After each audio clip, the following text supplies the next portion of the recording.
The alien princess begged her father, anyone except the human, Princess Valith. Soren Kai stood frozen before the massive holographic display in her private chambers, her two hearts beating in a rhythm of pure horror as she read the list of names that would change her life forever. The Luminary Imperium had ruled this sector of the galaxy for over 50,000 years. And in all that time, they had never done anything without careful planning and ancient tradition guiding their every move. Her father, Emperor Thernix, had decided that the time had come for his only daughter to take a guardian consort, a partner who would stand beside her when she eventually took the throne. This was not unusual, as Luminary royalty had always selected their partners through the sacred trials of ascension, a series of tests designed to find the most worthy candidate from across the stars. What made Velis' blood run cold was not the tradition itself, but rather one particular name glowing at the bottom of the candidate list. Commander Marcus Cole of the Terram Republica. Human Valith pressed her slender fingers against the display, hoping somehow that her eyes had deceived her, but the name remained burning bright against the darkness of space visible through her window. She turned to look at herself in the mirror that dominated one wall of her chambers. Seeing what any Luminary would see when they looked upon royalty, her skin was the color of polished moonstone, pale and luminous with an inner glow that shifted between silver and soft blue depending on her emotions. Her eyes were large and filled with swirling light, like captured stars swimming in pools of liquid crystal. She stood nearly 7 feet tall, graceful and elegant, with limbs that moved like flowing water and hair that cascaded down her back like strands of woven starlight. The Luminari were beautiful by any standard in the galaxy, and they knew it very well. They had cultivated their appearance over countless generations, valuing elegance and refinement above all other qualities. They were telepaths, able to sense the minds of other beings like lights glowing in an endless darkness. They lived for thousands of years, watching younger species rise and fall like waves upon a cosmic shore. And now her father expected her to consider a human as a potential partner. The very idea was absurd beyond measure. Valith gathered her flowing gown and swept out of her chambers, her bare feet making no sound on the crystal floors as she made her way through the palace toward her father's private study. Servants and guards stepped aside as she passed, bowing low with their hands pressed to their chests in the traditional gesture of respect. She barely noticed them, her mind focused entirely on the conversation she was about to have. The doors to her father's study opened before she could even announce herself, and she knew that he had sensed her approach through the telepathic bond they shared. Emperor Theron Ix sat behind a desk made of solidified starlight, his ancient eyes watching her with a knowing expression that immediately made her nervous. He was old even by Luminary standards, having ruled for over 3,000 years, and his wisdom was legendary throughout the galaxy. His skin had taken on the deeper silver tone of advanced age, and his eyes held the weight of countless decisions and responsibilities. But his mind was still sharp, still powerful, still capable of reading his daughter like an open book. "You have seen the list of candidates," he said, his voice calm and measured as always. It was not a question. "Father, I must speak with you about this matter," Valith said, trying to keep her voice steady, even as frustration bubbled up inside her chest. "Then speak, my daughter." Valith took a deep breath, organizing her thoughts before she began. "I have reviewed the candidates you have selected for the trials of ascension, and I find most of them acceptable in principle." She began pacing before his desk, her gown swirling around her ankles. "The Vethari delegation has sent Lord Valithna, whose family has been allied with our Imperium for 6,000 years, and a union with him would strengthen our trade agreements and political standing." Her father nodded but said nothing. "The Corvin have sent their greatest champion, Warlord Drexthan, whose military prowess is known throughout the galaxy, and his presence would ensure that our borders remain secure against any threat. Again, her father simply watched and waited. The Eldathi have sent one of their most respected scholars, Master Sorrenti, whose wisdom and knowledge would bring great honor to our house. She stopped pacing and turned to face him directly. All of these candidates are worthy of consideration, Father, and I would accept any of them as my guardian consort without complaint. And yet you have come to me with fire in your eyes and frustration in your heart. Her father observed quietly. Yes, because there is one name on that list that I cannot accept under any circumstances. Vaelith stepped closer to the desk, her hands pressed flat against its cool surface. A human, Father? You have invited a human to participate in the sacred trials of ascension. Have you lost your mind entirely? Emperor Theron did not react to her outburst, his expression remaining as calm as a still pond. Commander Marcus Cole is a decorated officer of the Terran Republic, and his government formally requested that he be allowed to participate. And you agreed? Why would you agree to such a thing? Because the Terran Republic is a growing power in this sector, and insulting them by refusing their candidate would have political consequences. Vaelith threw her hands up in frustration. Political consequences can be managed, Father, but if that human somehow wins the trials, I will be bound to him by ancient law. She began pacing again, her emotions making her skin flicker between silver and an agitated blue. Humans are chaos incarnate. Father, and everyone in the galaxy knows this to be true. Tell me what you know of humans.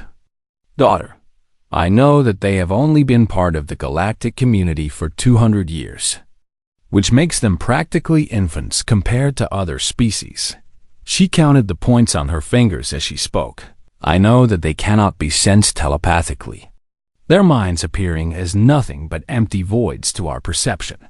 I know that they age and die within a single century, sometimes even less, which means they are little more than temporary flickers of existence. I know that they are loud and emotional, and completely lacking in the grace and refinement that define civilized species. And I know that they have a reputation for being unpredictable, violent, and utterly impossible to understand. Emperor Theron listened to all of this without interruption, his ancient eyes never leaving his daughter's face. You seem to have studied them quite thoroughly, he said when she finally fell silent. I studied them because I feared something exactly like this might happen someday. Vaelith stopped pacing and looked at her father with pleading eyes. Please, Father, I am begging you as your daughter and as your heir. She clasped her hands together in front of her chest. Anyone except the human. Please, anyone at all but him. The Emperor was silent for a long moment, and Vaelith dared to hope that he might actually listen to her desperate request, but then he shook his head slowly. The trials of ascension will begin tomorrow as planned, and all candidates who have been formally accepted will participate. Father, this is not my decision to make, Vaelith, and it never was. He rose from his seat and walked around the desk to stand before her. The trials exist precisely so that worthiness is determined by action rather than by prejudice or politics. He placed his hands on her shoulders and looked down at her with something that might have been sympathy or might have been amusement. If the human is truly as unworthy as you believe him to be, then the trials will eliminate him quickly, and you will have nothing to worry about. Vaelith wanted to argue further, but she knew from the tone of his voice that the discussion was over. And if he does not fail? She asked quietly. Emperor Theron smiled, an expression she rarely saw on his ancient face. Then perhaps you will learn something about judging others before you truly know them. He released her shoulders and turned back to his desk. Now, go and prepare yourself, daughter, for tomorrow the trials begin, and you will be expected to observe every moment. Vaelith left her father's study with a storm of emotions. Swirling inside her chest, she was angry and frustrated and deeply worried about what the coming days might bring, but underneath all of those feelings was something else. Something she refused to acknowledge, even to her self-curiosity. What kind of human would be bold enough to enter the sacred trials of ascension? What kind of human would dare to compete against the greatest champions of a dozen civilizations for the hand of a luminary princess? She would find out tomorrow, and she was absolutely certain that the answer would prove exactly how right she was to despise his very presence. The human would fail. She told herself as she walked back to her chambers. He would fail because he was only human.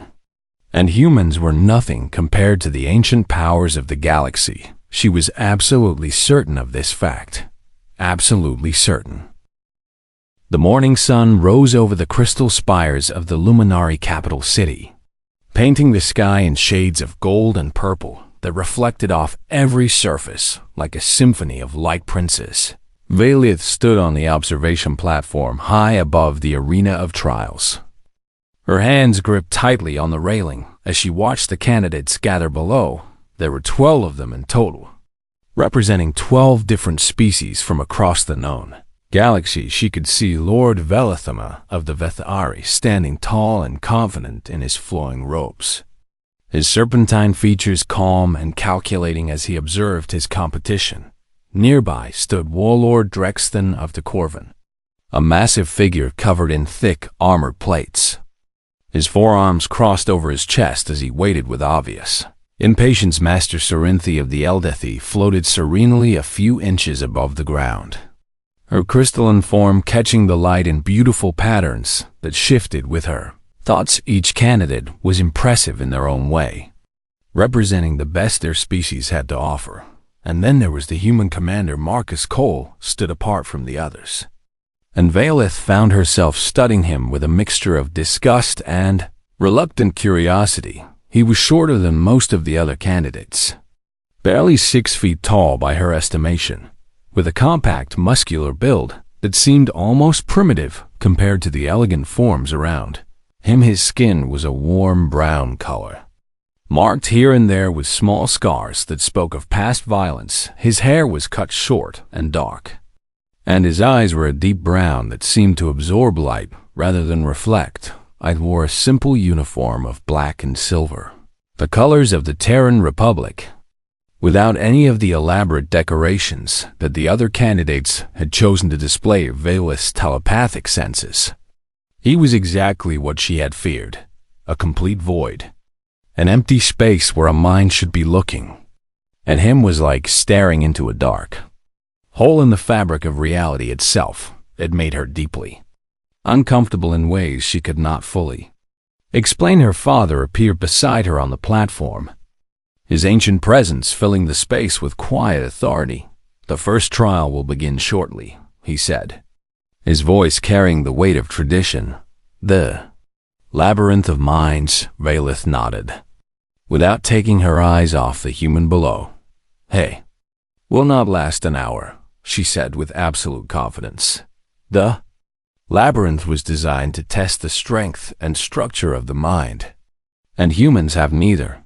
"We shall see," her father replied, and there was something in his tone that made her glance at him with suspicion. Did he know something she did not? A great horn sounded across the arena, signaling the beginning of the first trial. The labyrinth of minds was not a physical structure, but rather a psychic construct, a maze built from pure mental energy that had been created thousands of years ago by the greatest luminary telepaths. Each candidate would enter the labyrinth alone, and the maze would respond to their thoughts and emotions, creating challenges tailored specifically to their individual weaknesses. Fear would make the walls close, and doubt would create endless loops, and dead ends. Anger would spawn creatures of shadow that would hunt the candidate. Through the twisting corridors, only those with disciplined minds and strong spirits could hope to find their way through to the exit. The first candidate to enter was Lord Velithanar, whose species was known throughout the galaxy for their calculating intelligence and strategic thinking. He stepped into the shimmering portal that led to the labyrinth and vanished from sight for the next 3 hours. The assembled observers watched a holographic display that showed the Vethari nobleman making his way through the maze. He moved methodically, analyzing each turn and each obstacle with careful precision. But the labyrinth was cunning, and it soon discovered his weakness. The Vethari valued logic above all else, and the maze began creating patterns that seemed logical, but Lednow of Elithner found himself trapped in recursive loops, following reasoning that made perfect sense but only brought him back to where he had started after 3 hours and 47 minutes. He was forced to signal his surrender and was extracted from the labyrinth with his head bowed in Shamvelith, watched with mixed feelings as other candidates entered and faced their own challenges. Warlord Drexton lasted only 2 hours before his legendary rage was used against him, the maze spawning endless enemies that he could not defeat no matter how hard he fought. Master Serenthi did better, her serene wisdom carrying her through many obstacles. But even she eventually fell to a challenge that turned her own knowledge into a weapon against her. One by one, the candidates entered the labyrinth, and one by one, they fell. Some lasted longer than others, but none of them managed to find their way through to the exit when only 2 candidates remained. Valeth felt a cold knot form in her stomach. The human was one of the 2 who had not yet taken his turn. The other remaining candidate, a being of living energy from a species whose name she could not pronounce, entered the labyrinth next. He lasted 4 hours before the maze overwhelmed him, leaving Commander Marcus Cole as the final candidate to face the challenge. This should be quick, Valeth murmured to herself as the human stepped forward toward the shimmering portal. He will probably set a record for the fastest. Failure. Marcus paused at the entrance to the labyrinth and looked up toward the observation platform for just a moment. His eyes seemed to meet hers across the vast distance, and she saw something in his expression that she could not identify. Then he stepped through the portal and disappeared. The holographic display activated, showing the human standing alone in a corridor of shifting shadows and twisting walls. The labyrinth immediately began probing his mind, searching for the fears and doubts that it would use to destroy him. But something strange happened. The maze could not read him. His mind was as close to the labyrinth as it was to luminary telepaths, a void that gave nothing away and revealed no weaknesses. The labyrinth tried pattern after pattern, searching for any crack in his mental defenses, but found nothing it could use. Civilith leaned forward, her eyes wide with confusion. What is happening? She asked her father. Why is the maze not adapting to him? Emperor Theron watched the display with an expression of intense interest. The labyrinth is designed to use a candidate's mind against them, he said slowly. But what happens when it cannot access the candidate's mind at all? On the display, Marcus began moving through the corridors with a confidence that seemed almost reckless. The maze threw obstacles at him, walls that shifted, floors that disappeared, shadows that reached for him with grasping hands. But without knowledge of his specific fears, the labyrinth could only create generic threats, challenges that were dangerous but not tailored to his weaknesses. And Marcus faced each challenge with something that the Luminari had never seen before in all their thousands of years of conducting the trials. Faced them with pure, stubborn adaptability. When walls closed in, he found another path. When shadows attacked, he pushed through them by sheer force of will. When the floor vanished beneath his feet, he jumped and grabbed onto whatever he could find. He did not try to solve the labyrinth through logic like the Vethari or fight it through strength like the Corvain. He simply refused to give up, changing his approach moment by moment, never settling into a pattern that the maze could predict. 47 minutes after he entered, Commander Marcus Cole walked out of the labyrinth exit. The arena fell into complete and utter silence. 47 minutes was the fastest completion time in over 600 years. Valith gripped the railing so hard that her knuckles turned white beneath her moonstone skin. That is impossible, she breathed. How did he do that? Her father placed a gentle hand on her shoulder. The labyrinth was designed to use structure against itself, he said quietly. But humans do not have the same mental structure that other species possess. He paused, choosing his next words carefully. Their minds are chaos, daughter.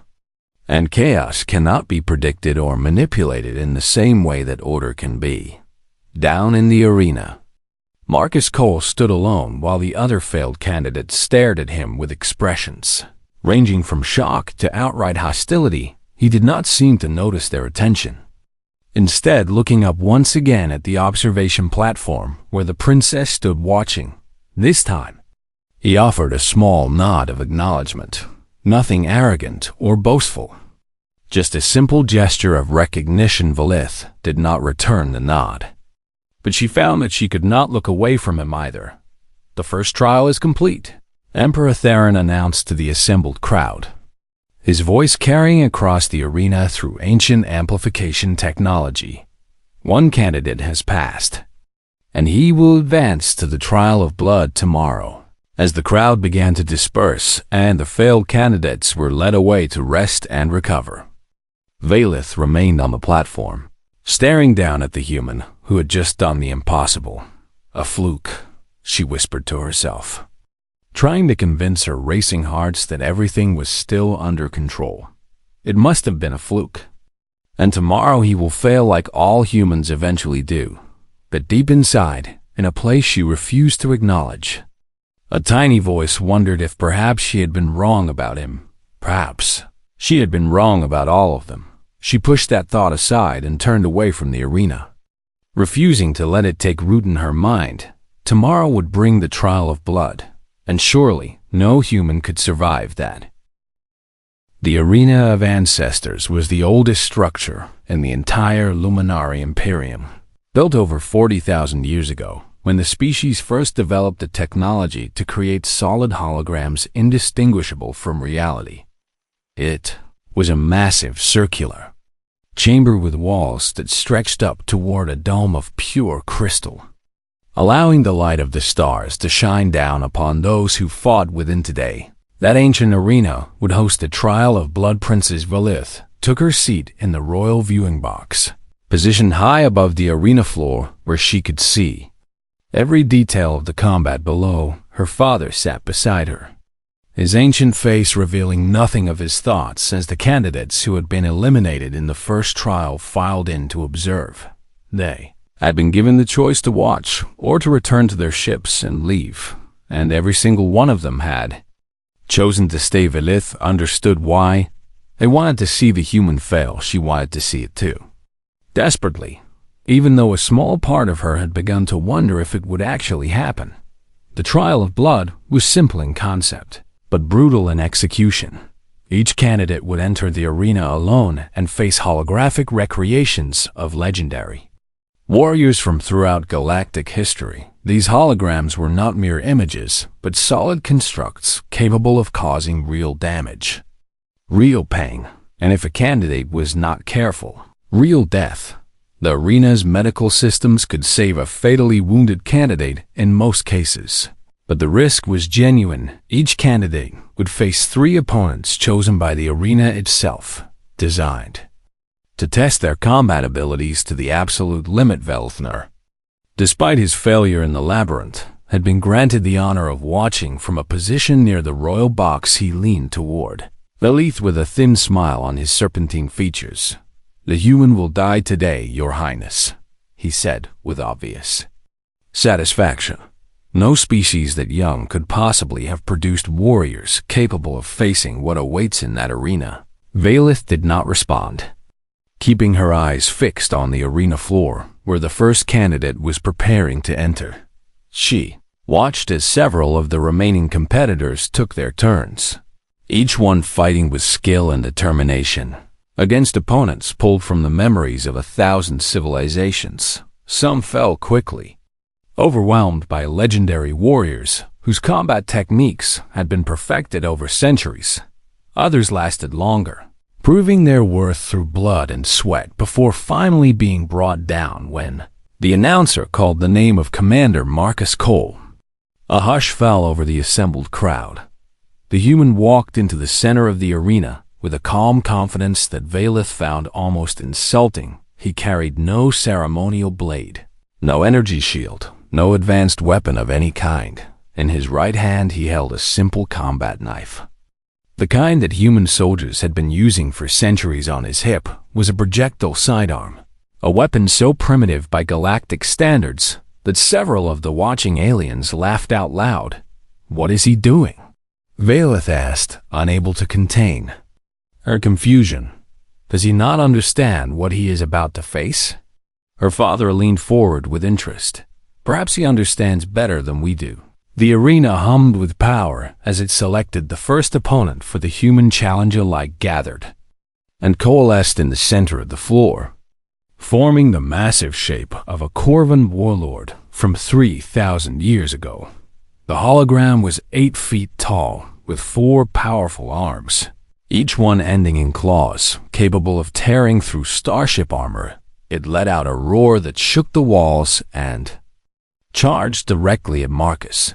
What happened next made Veleth's breath catch in her throat. Marcus did not try to block the charge or stand his ground like a traditional warrior would. Instead, he moved faster than she expected, rolling to the side at the last possible moment and driving his knife into the back of the warlord's knee. The hologram stumbled, and Marcus was on it instantly, using his smaller size to stay inside the reach of those massive arms. He fought without elegance, without grace, without any of the beauty that the Luminari valued in combat. He fought dirty. He went for the eyes, the joints, the throat, attacking weak points with a viciousness that made the watching aliens shift uncomfortably in their seats. When his knife finally found the warlord's primary heart, the hologram dissolved into light and vanished. "Luck," the Lathaner muttered from nearby. "Nothing but luck." The arena did not give Marcus time to rest. The second opponent materialized almost immediately, a Vethari blade dancer, one of the deadliest warriors their species had ever produced. This hologram moved like liquid shadow, its twin blades weaving patterns of death that seemed impossible to avoid. Marcus tried to use the same tactics that had worked against the Corvan, but the blade dancer was too fast, too skilled. Within seconds, the human was bleeding from a dozen cuts across his arms and chest. Valeth found herself gripping the arms of her chair, her heart's pounding in a way she did not understand. Why did she care if this human lived or died? He was nothing to her, nothing but an unwanted intruder in the sacred traditions of her people, and yet she could not look away as he fought for his life against an opponent that seemed to be everywhere. Once Marcus took more wounds, blood soaking through his uniform, but he refused to fall. He moved with a desperation that somehow kept him alive, adapting to the blade dancer's patterns one moment before each strike would have been fatal.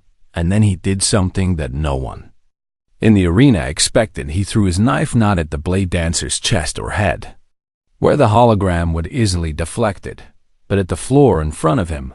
The knife embedded itself in the arena surface, and when the blade dancer moved to strike, Marcus dropped to his knees and grabbed the blade. The hologram's twin swords passed over his head by inches. In that moment of surprise, Marcus drew his sidearm and fired directly into the blade dancer's face. The hologram dissolved before it could recover. He cheated, someone shouted from the crowd, but the arena systems registered the kill as legitimate, and the third and final opponent began to form. Valeth felt ice flow through her veins as she recognized the shape taking form in the center of the arena. It was General Sorath, the greatest Luminari warrior who had ever lived, undefeated in over 500 years of combat before his death in the Third Expansion War, her people's greatest champion, recreated in perfect detail to face a bleeding, exhausted human who could barely stand. "This is murder," she said quietly, turning to her father with accusation in her eyes. "You chose this opponent for him deliberately." Emperor Theron shook his head. "The arena chooses based on the candidate's performance, and his performance has been exceptional.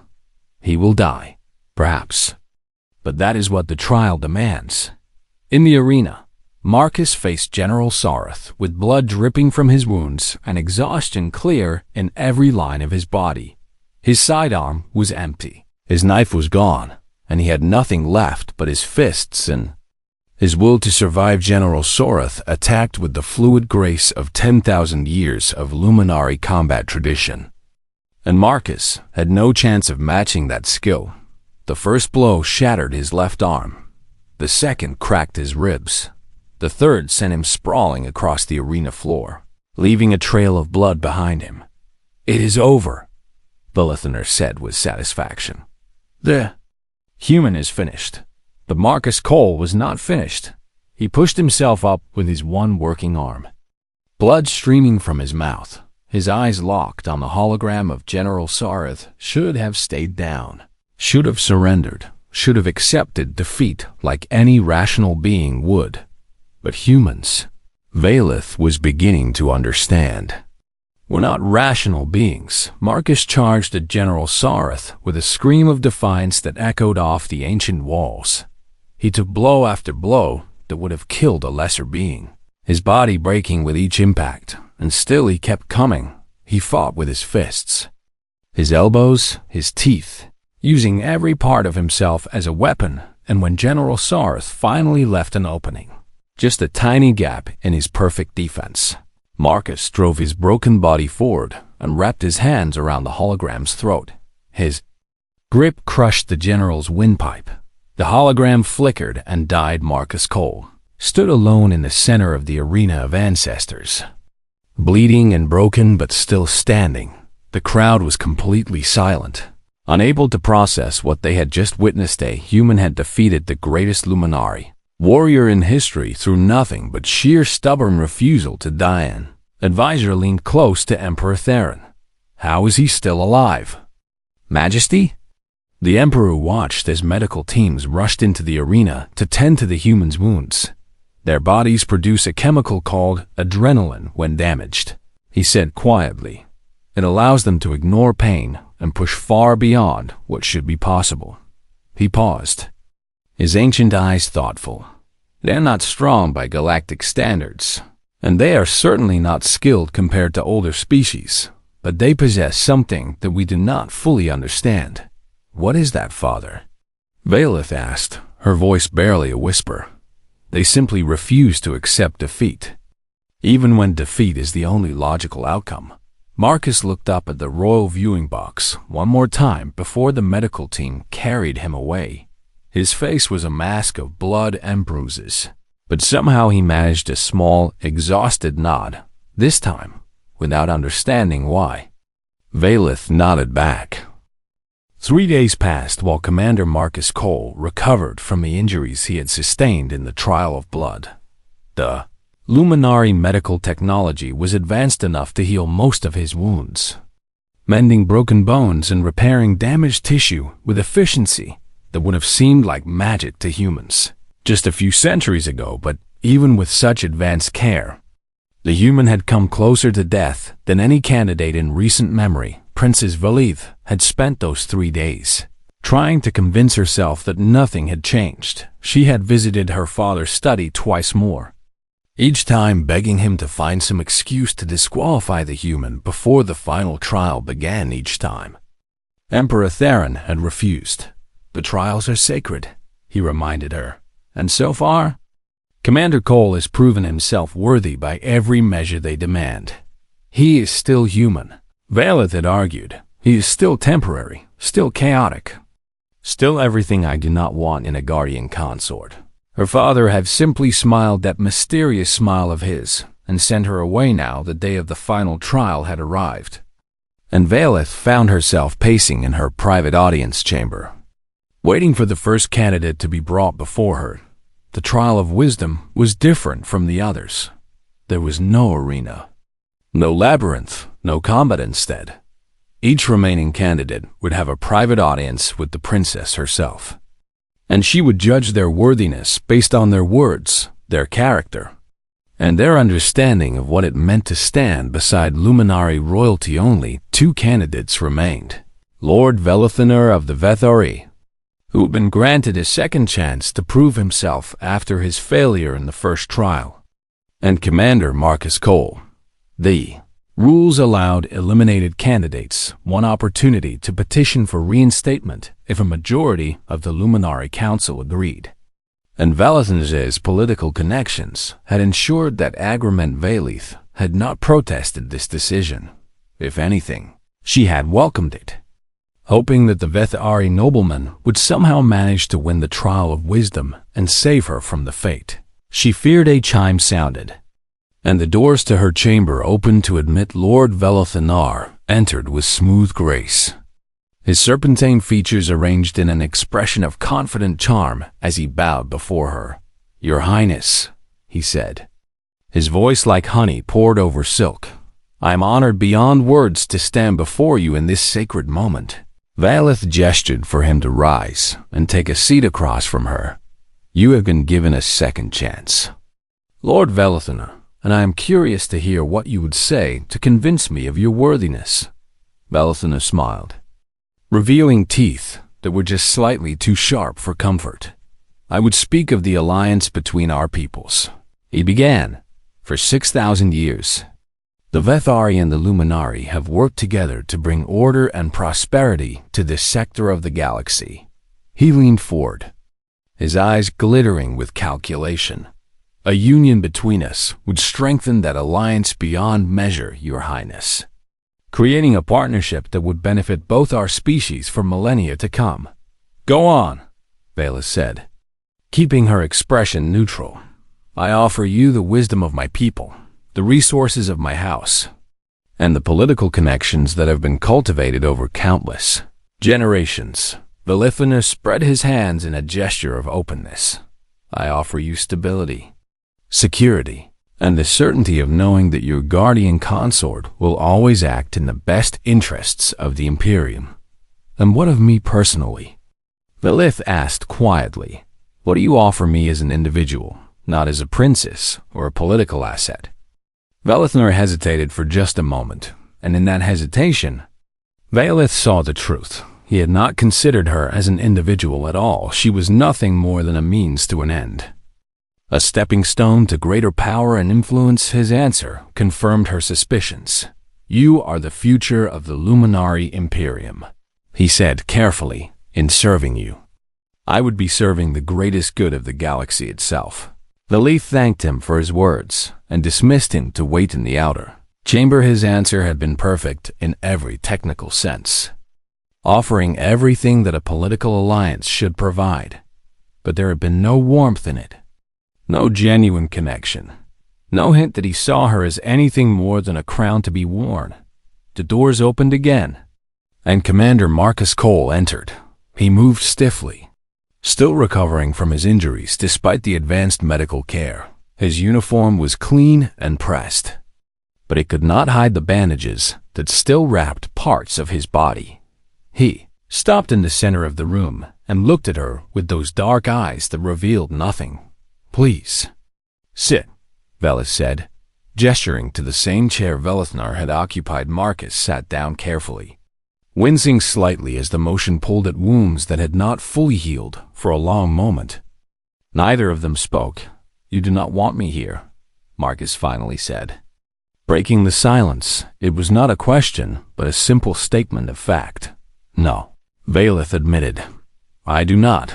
"Fair enough," he replied with a slight shrug. "Can I ask why?" Valith studied him, trying to find the right words to explain something that seemed so obvious to her. "You are temporary," she said at last. "Your entire species is temporary, existing for such a brief moment that it seems almost cruel to form any attachment to you at all." She rose from her seat and walked to the window that overlooked the crystal city below.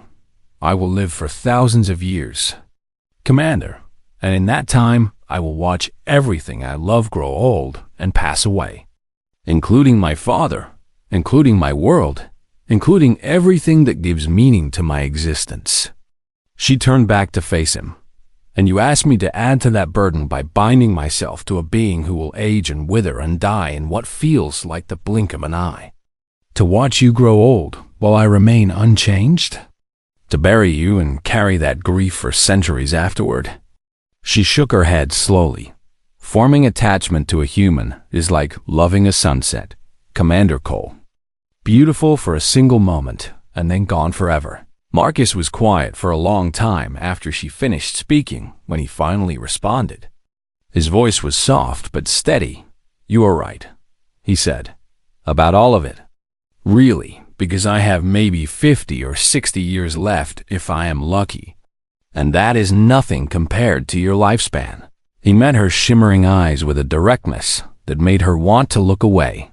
"I cannot promise you centuries, Your Highness, and I would be a liar if I tried to pretend otherwise. Then what can you offer me?" Valeth asked. "What could you possibly give me that would be worth the pain of losing you?" Marcus stood up from his chair, ignoring the protest of his injured body as he walked toward her. "Here is the thing about sunsets," he said quietly. "Nobody watches them because they last forever. And nobody loves them because they will still be there tomorrow." He stopped a few feet away from her, close enough that she could see the small scars on his face and the sincerity in his dark eyes. "People watch sunsets because every second matters. Because that light will never exist again in exactly the same way. Because there is something precious about a moment that cannot be repeated." He took a deep breath before continuing. "I cannot give you centuries, but I can give you every single day that I have. Every moment of whatever time remains to me. And why would you do that?" Valeth whispered. "Not because of politics or alliances or duty," Marcus replied, "but because I would choose to. Because standing beside you would be worth more than any long life spent with someone who saw me as nothing but a political convenience." He turned and walked toward the door, pausing with his hand on the frame. "The Vethari will give you 1,000 years of careful, measured partnership," he said, without looking back. "I can only give you a human lifetime of someone who actually cares about you. Not the crown you wear or the power you represent, but you as a person." He glanced back at her one final time. "Maybe that is worth something. Maybe it is not, but that is your decision to make, not mine." The door closed behind him, and Valeth stood alone in her chamber with his words echoing in her mind. She stayed there for a very long time, thinking about sunsets and centuries and the meaning of a life, measured not in years, but in moments. When she finally left to announce her decision, she was surprised to find that her heart had already made the choice before her mind caught up.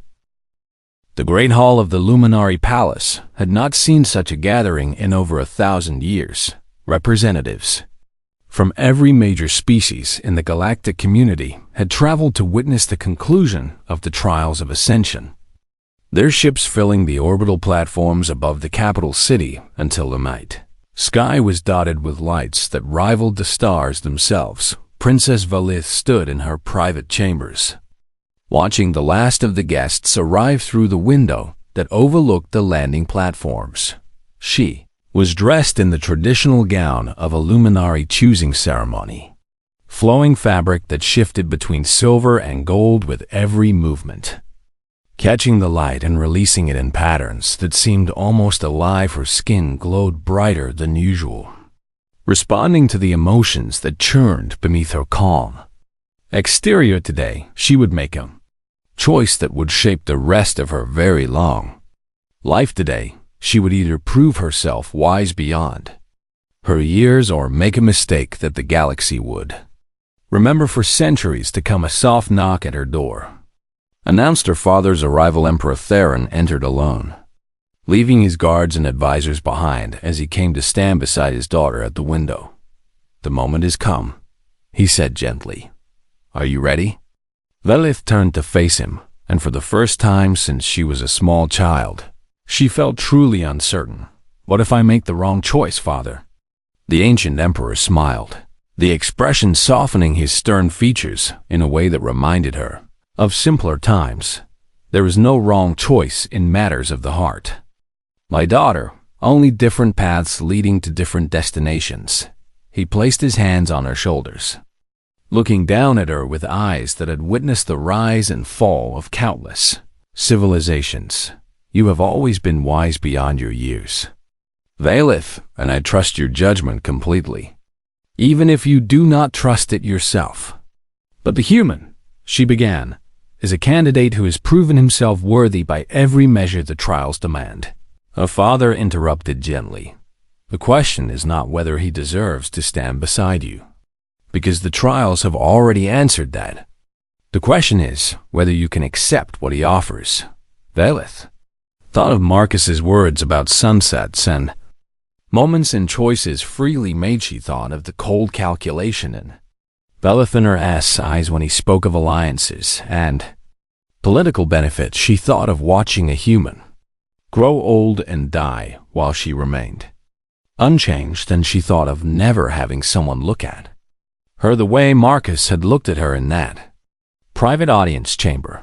I am ready, she said finally together.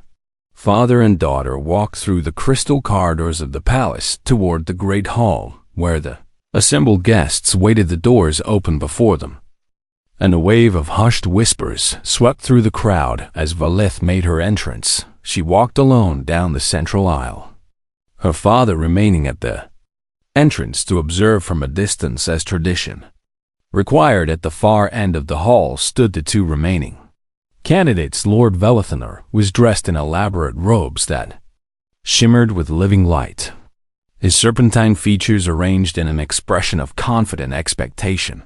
He clearly believed that victory was already his, that the princess would never choose a primitive human over a member of one of the galaxy's oldest and most respected species. Beside him, Marcus Cole stood in his simple black and silver uniform. He was still marked by the wounds he had suffered in the trial of blood.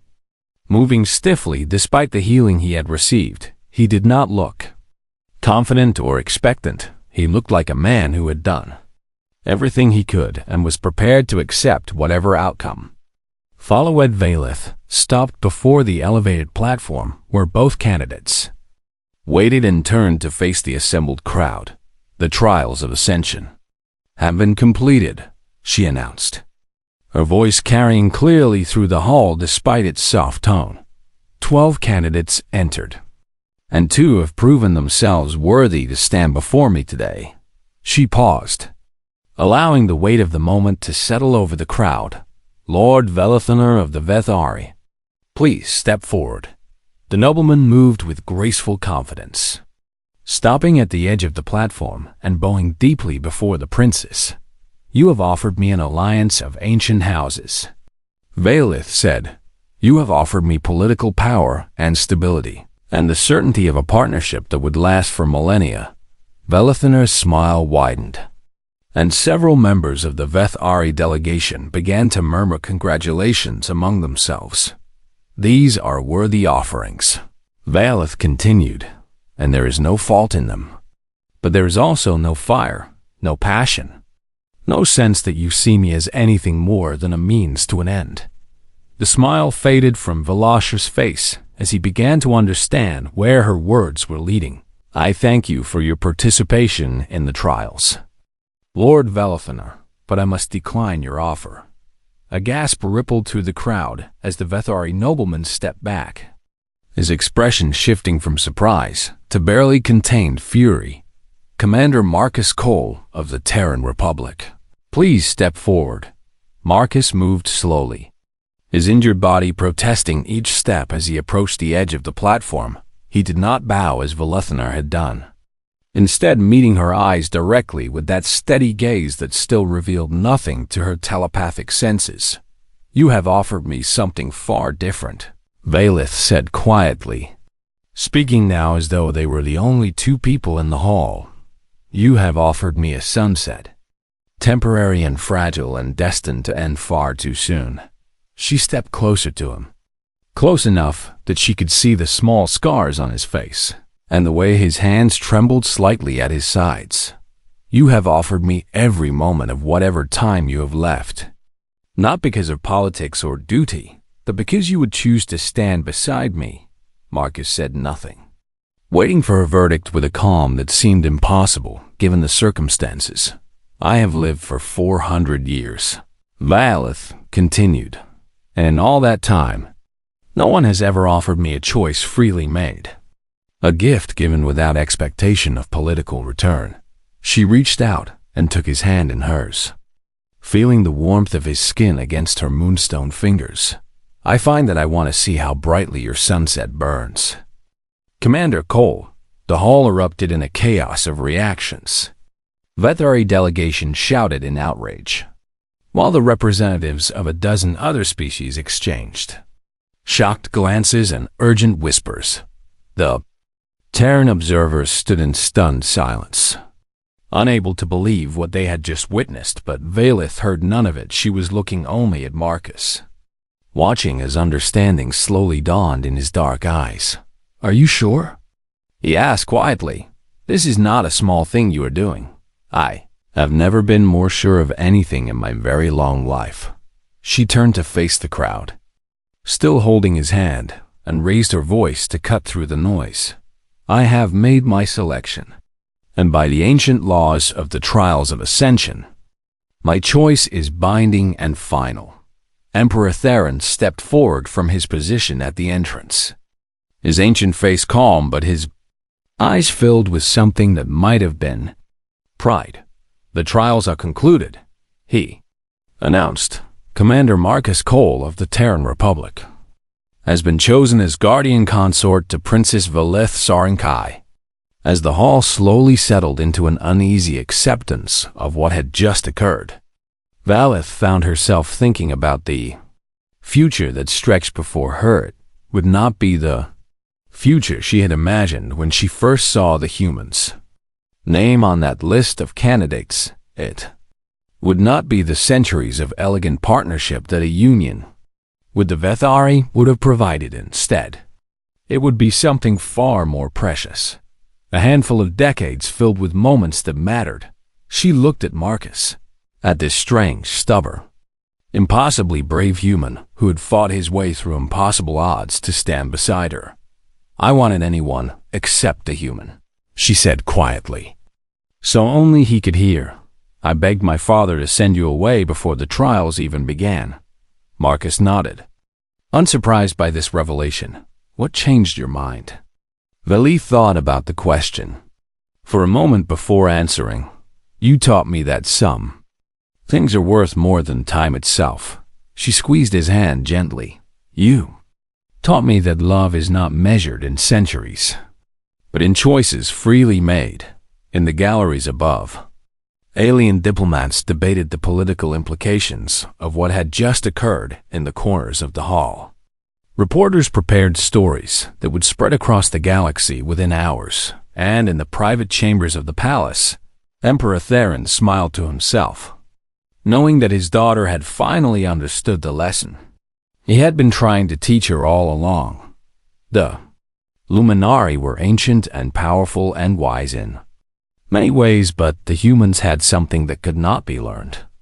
Through centuries of study, they had the ability to burn so brightly that the universe could not look away, and for Valeth, that was more than enough.